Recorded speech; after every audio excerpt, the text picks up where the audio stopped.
gagawin ko ay homemade chicken nuggets. So, bumili ako kahapon na chicken breast. Ayan. Sinislice ko na siya ng mga maliliit kasi kailangan ko siyang i-grind dito ng malo-malo. So, meron tayo dito. Ito lang ilalagay ko. Carrots lang. Tapos, paminta.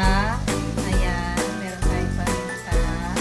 Meron din tayo asin. Ayan. Pink Himalayan salt yung gamit ko. So, ang gagawin natin guys is i-grind muna natin ito na pakonti-konti yung ating manok kasi mano-mano lang yung ating grinder. Baka hindi niya kayanin. Chicken. Dito muna tayo sa mano-mano kasi mahal ang di kuryente.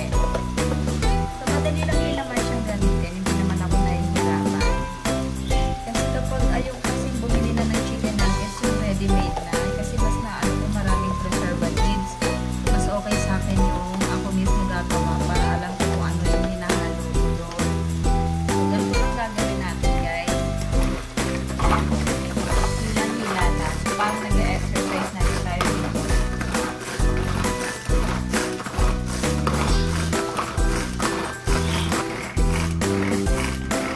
Kailangan natin siyang halugin para mahalo yung baka kasi hindi pa lahat nahahalo. Ayoko siyang lagyan ng sibuyas tsaka bawang kasi bata naman yung makain. So, okay sa carrots lang ilalagay ko. And then, paminta at asin. Tingnan natin. So, ayan guys. Ito na ang ating carrots. Nahalo na siya sa chicken dinili. Kaya ilalagay natin ito ulit para mag-mix lahat. Hindi ko na alam kung magkakasya ba to. Kung mag-grind ko ba siya ng pinagsama ko na lahat. Tingnan natin. Ayan. Oh, okay naman pala. Para mahalo na sila lahat. Ngayon, ang gagawin natin ay kunin muna natin siya. Nilipat na natin siya dito sa ating plato. Kasi parang mas okay yata kung dito na siya mahalo. Tapos wala ko ibang ilalagay dyan. Lalagyan ko lang siya ng ito lang. Ayan. Chicken cubes. Lalagyan siya. So may mga buo-buo pa rin siya guys na carrots. Pero okay lang yan. Tatanggalin na natin yung pinaka-blade. Ingat lang dito sa paggamit kasi masyado talaga matalas yung blade. Ayan.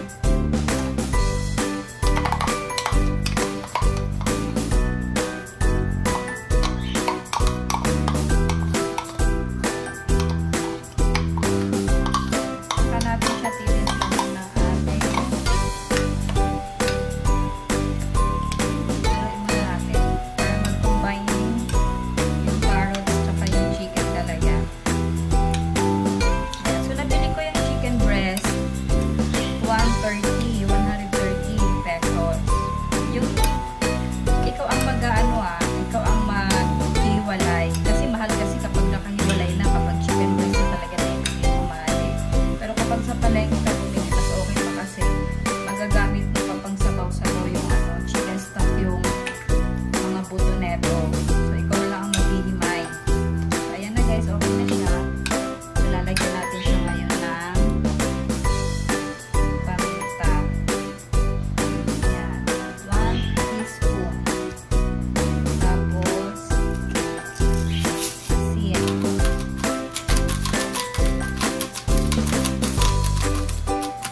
magkahiwa-hiwalay. So, lalagyan ko rin siya guys ng isang itlog.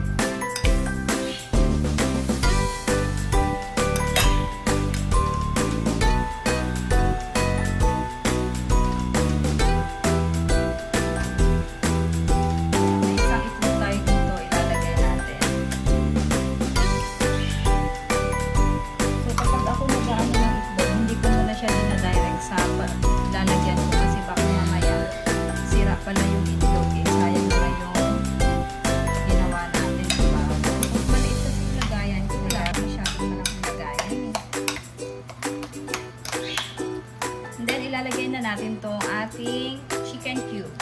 So, isang peraso lang. Durugin natin para hindi mahirap man. Ayan.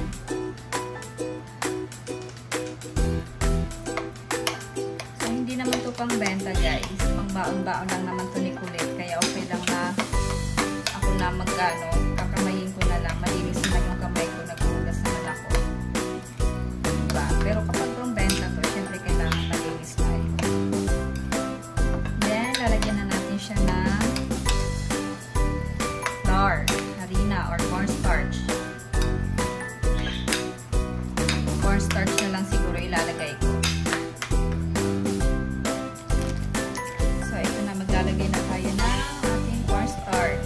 So, ang kailangan lang natin dito ay tensiometer. Tensiometer. Yan. Diba? Konti lang.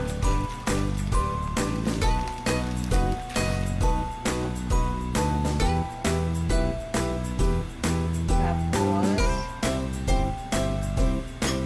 nakita ba? Yan.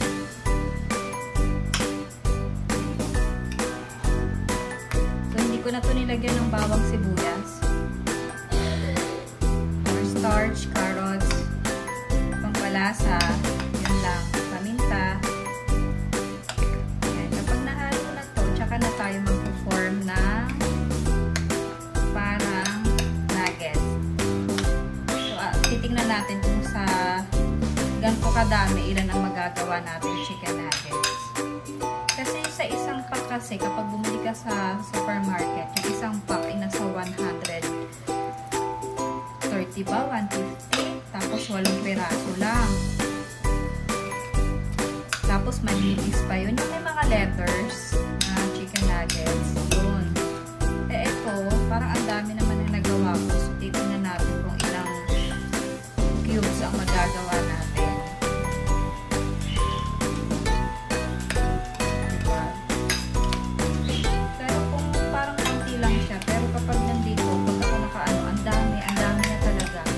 Hindi ko alam kung ilan ang magagawa ko dito. Chicken nuggets, guys.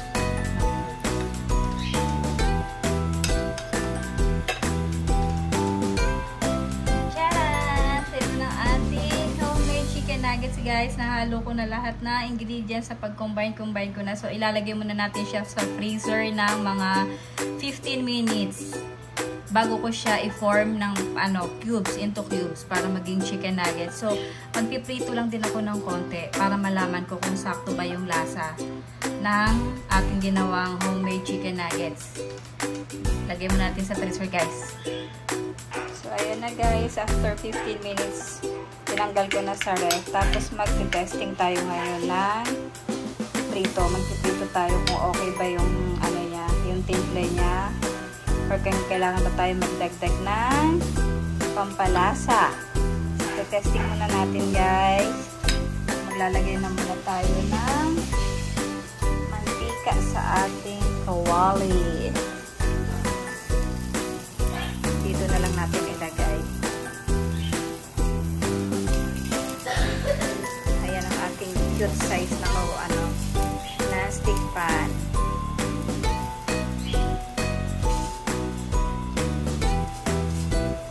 Testing tayo. Papatikim natin kay Kulit kung okay ba yung lasa sa kanya. Ayan, damihan na rin natin para na rin natin siya ng kanyang mauulam. So may ulam naman na kami. Nagluto na ako ng sayote, gulay. Ayan yung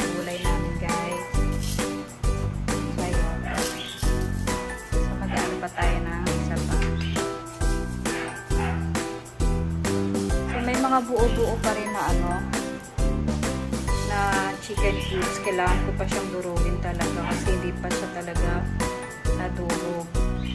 So, ayoko siya dito. Ilagay ko ko dito. Kasi parang ang cute-cute niya dyan. Ayan. Prituhin muna natin, guys. So, ayan na, guys. Ang kanyang itsura. So, malapit na siya maluto. Tapos, may yung paksiw, ginawa kong prito. Prinito ko siya. Ayan. Para maiba naman. Nagpaksiw ako ng isang araw. Hindi ko naubos. Kaya, sinabay ko na siya sa pagprito. So, ayan na ang itsura ng chicken nuggets. Hindi siya kulay parang dark brown kasi hindi ko siya nilagyan ng toyo. Gusto ko kasi ganyan lang yung kulay niya. Ayan. So, ipapatikim na natin guys kay Colette. Ready na yan. A few moments later. Titikman na ni Colette ang chicken nuggets ni Mami. Ano po? Good! Good? Ano lasa? Chicken nuggets with carrot. Wow! Nagustuhan ni Colette ang aming homemade chicken nuggets. Ayan, so may baon na si Colette. So yung iba is gagawin na namin mamaya. Parang ganyan yung square-square. Yeah. Oh, ano sasabihin mo na? Bye guys. Thank you for watching and subscribe to our channel. Bye!